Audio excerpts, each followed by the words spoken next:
Hello guys, आपका एक बार फिर से आपके हार्दिक इंग्लिश हब में हार्दिक अभिनंदन। आइए अब हम एग्रीवर्ब टू बी के रूप को समझते हैं। टू बी मतलब इज, एम, आर और आपका होता है वॉज और were. Is, am, are, was और were to be agreed verbs के जो रूप है वो is, am, are. Helping verb जो होती है ये किन किन रूपों में हम इनका एक वाक्य में प्रयोग कर सकते हैं, आइए वन बाय वन हम इन्हें देखते हैं। देखिएगा, नंबर वन है कि कोई भी जब हम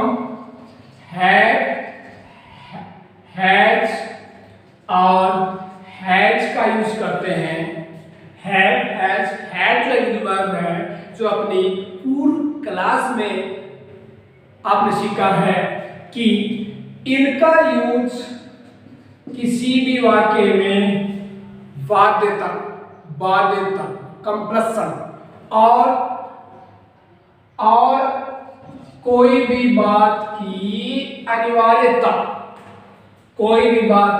अनिवार्यता अर्जेंसी के लिए प्रयोग किया जाता है, जबकि एम, आर और इज जो आपका है इसका एक सामान्यतः कोई भी काम वर्तमान में मतलब फ्यूचर में होना है, भूतकाल में हो गया, वर्तमान में होना है कुछ ही समय बाद, तो इनमें कॉम्प्रोमाइज क्या है। जैसे मैं लिखता हूं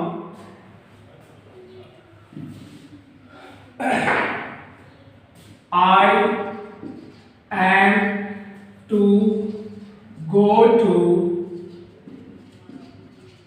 सिक, मुझे सीखकर जाना होगा, मुझे सीखकर जाना पड़ेगा, मुझे सीखकर जाना है। अब यहां मुझे सीखकर जाना, एक नॉर्मली मुझे सीखकर जाना है, उसमें बाध्यता नहीं है, अनिवार्यता नहीं है, लेकिन मैं लिखता हूं I have to go to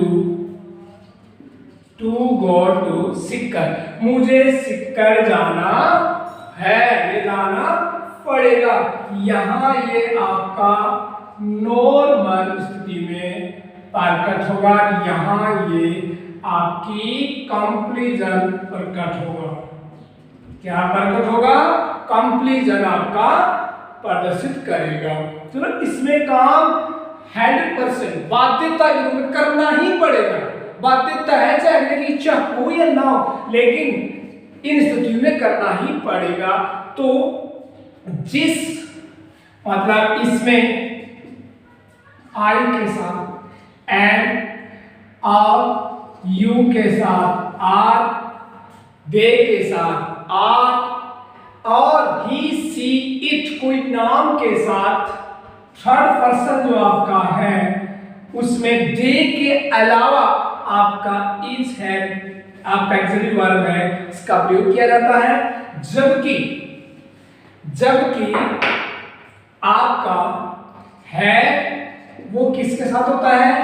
आई और वी और यू सब्जेक्ट के साथ। इस स्थिति में है एक्सिलरी वर्ब का यूज होता है, जबकि सिंगुलर के साथ में शेष जो सिंगुलर आपका सब्जेक्ट है उनके साथ में आपका होता है हैज का प्रयोग, आपका होता है हैज एक्सिलरी वर्ब का प्रयोग होता है।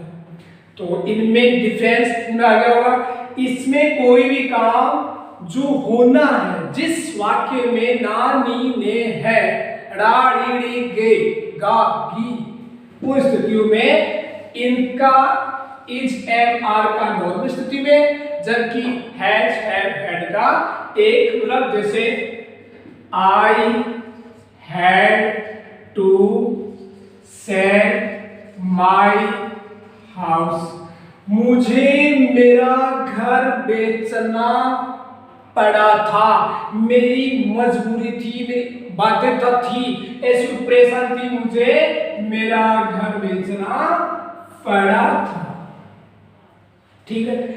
और अगर फ्यूचर में स्थितियां हो विल है कि जैसे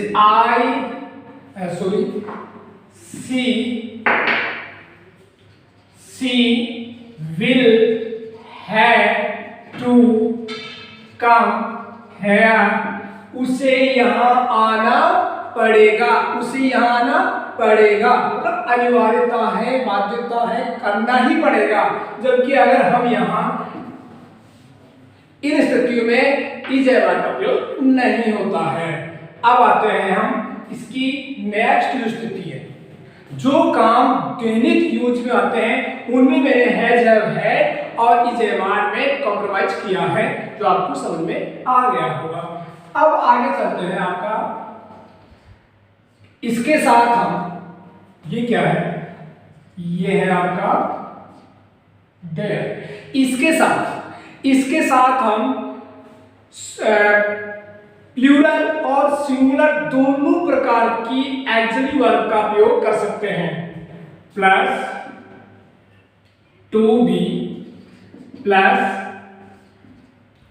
सब्जेक्ट, जैसे, या फिर to be plus subject plus कोई भी एडवर्बियल, कोई भी एडवर्बियल आपका नाउन, कोई भी एडवर्बियल आपका एडजेक्टिव हो, लेकिन नाउन कोई भी एडवर्बियल आपका एडजेक्टिव हो, जैसे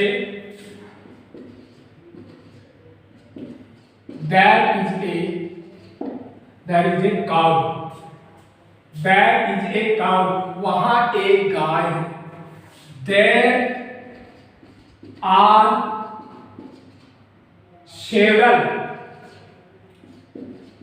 there are several temple in my village,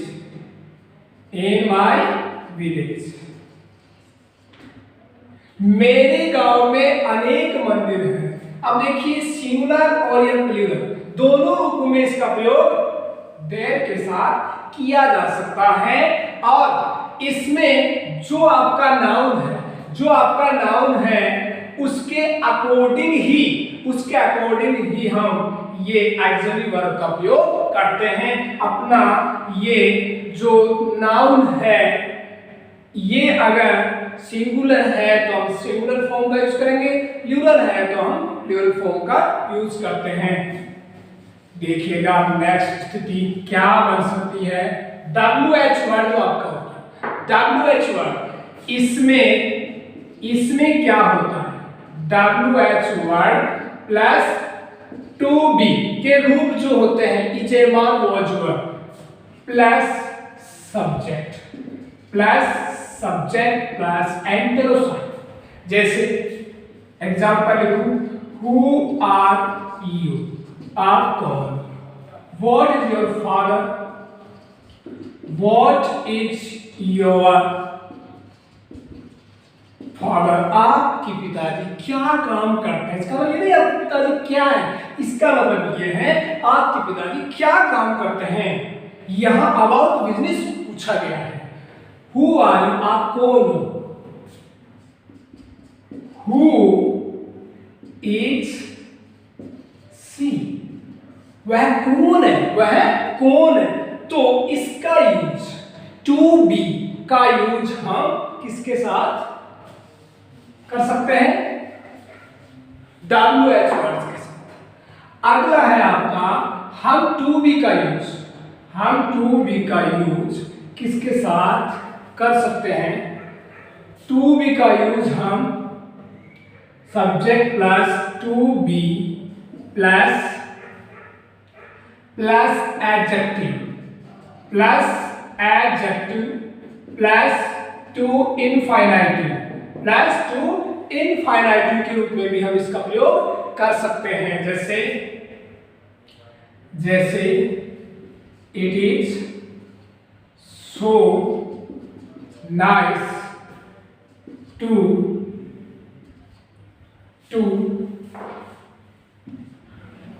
talk to talk with you. आपसे बात करके, आपके साथ बात करके अच्छा लगा, आपके साथ बात करके अच्छा लगा, अच्छा महसूस हुआ। इन स्थितियों में भी हम एक्शन वर्ब टू बी का प्रयोग कर सकते हैं, टू बी का प्रयोग कर सकते हैं। नेक्स्ट कौन सी स्थिति में हम इसका प्रयोग कर सकते हैं? नेक्स्ट कौन सी स्थिति में इसका यूज कर सकते हैं?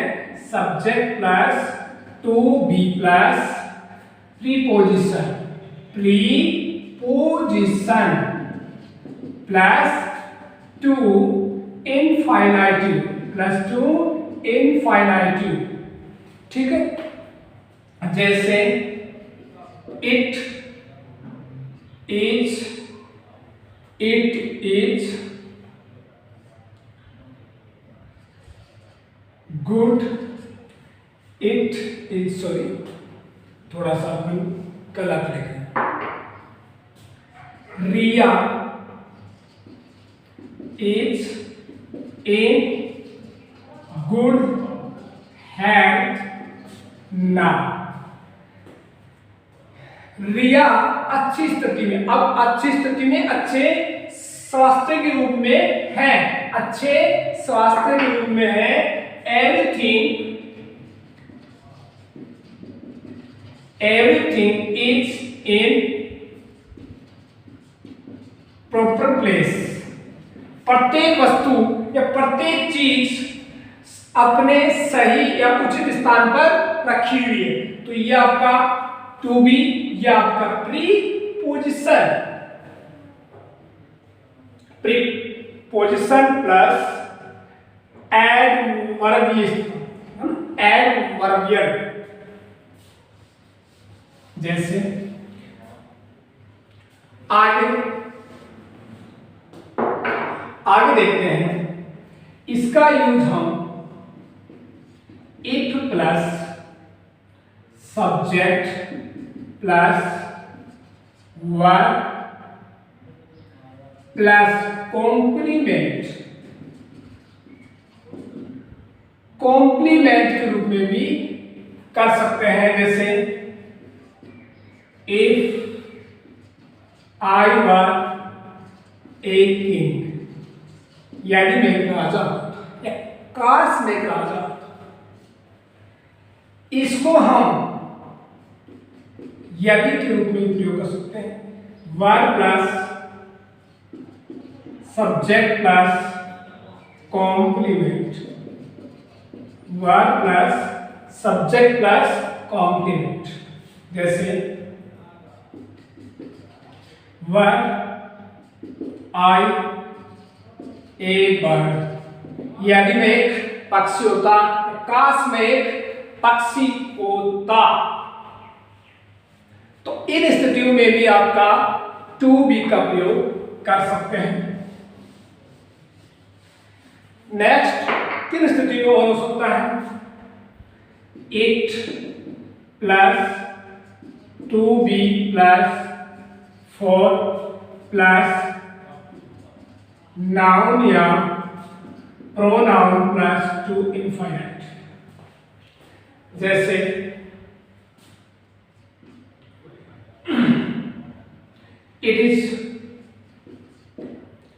it is for you, it is for you, it is for you। हाँ, ओनली सब्जेक्ट, क्योंकि इसका दूसरा रूप भी हो सकता है, क्योंकि इसकी कोई आवश्यकता नहीं है। जैसे this gift is for you, क्योंकि नाउन या प्रोनाउन, तो यहां ये क्या है? प्रोनाउन है। ठीक है, डैश चलते हैं। अनेक स्थितियों में हम इसका प्रयोग कर सकते हैं। अगला है it is so nice to meet here with you। यहां आपसे मिलकर बड़ी खुशी हुई, बहुत अच्छा लगा। तो इसका 8 प्लस 2b प्लस एडजेक्टिव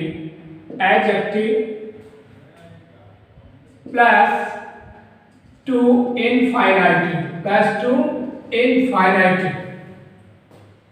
आपका रूप बन सकता है।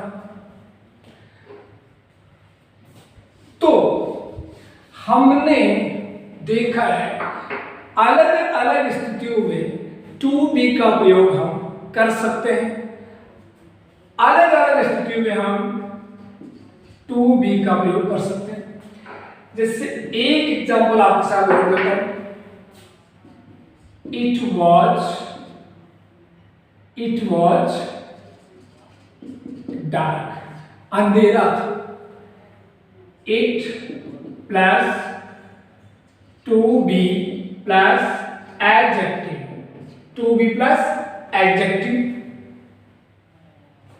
या इट इज माय एडजेक्टिव या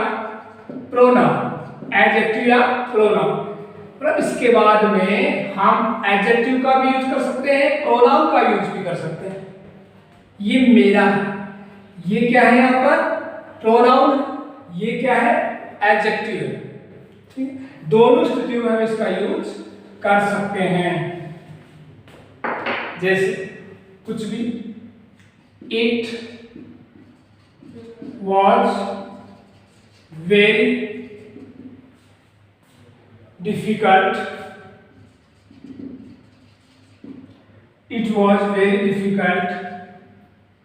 to live in that village। उस गांव में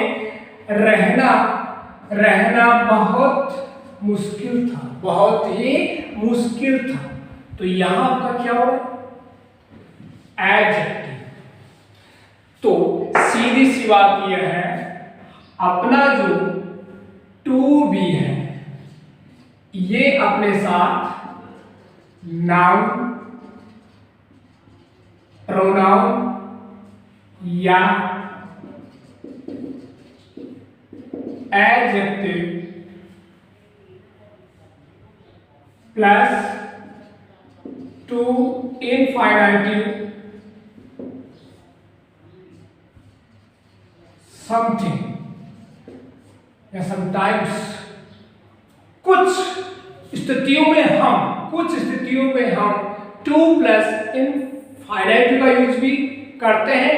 और लगभग एक is am are was verb जो टू बी वर्ब एडजेक्टिव का जो रूप होते हैं इनके बाद में हमेशा नाउन, प्रोनाउन या एडजेक्टिव का ही रूप लिया जाता है और इसी के अकॉर्डिंग हम इनका यूज करते हैं। तो मैं उम्मीद करता हूं आपको अपना टू बी एग्जेक्टिव वर्ब जो है इनके जो रूप है जेबार वॉच वर्ब ये आपको अतीतता से समझ में आया होगा। मैं दो सेंटेंस लिख रहा हूं। I have to eat food, I am to eat food, I have to eat food, they have to go to school, they are to go to school। इनमें आपको डिफरेंस इसमें और इस डिफरेंस बता रहा है। कमेंट बॉक्स कौन सा किस रूप में लिखा जा सकता है। ठीक, अगला है, जैसे मैं लिखता हूं he is at home, he is at home, वह अपने घर पर या वह घर पर। तो यहां ये प्रीपोजिशन, ये आपका टू बी रूट और ये क्या हो गया आपका नाउन, ये हो गया आपका नाउन। तो subject plus to be plus preposition plus noun. तो अलग अलग स्थिति में आपका प्रयोग हो सकता है, जैसे they are in good situation, या my car is in good condition, मेरी कार अच्छी स्थिति में है, मेरी कार अच्छी स्थिति में है। तो subject plus to be plus preposition plus adjective one. हर स्थिति में किसी भी वाक्य में हम प्रयोग कर सकते हैं टू बी के काइंड शब्द दैनिक लाइफ में भी, और इसका प्रयोग हमेशा नाउन प्रोनाउन एडजेक्टिव की स्थिति में सबसे ज्यादा प्रयोग किया जाता है। जहां पर मौका मिले इनके साथ आप जरूर प्रयोग करें। और आपका जो सब्जेक्ट जो देयर है, इसमें ये अपने सिंगुलर व प्लूरल दोनों स्थितियों में प्रयोग किया जा सकता है। आज के लिए इतना, धन्यवाद।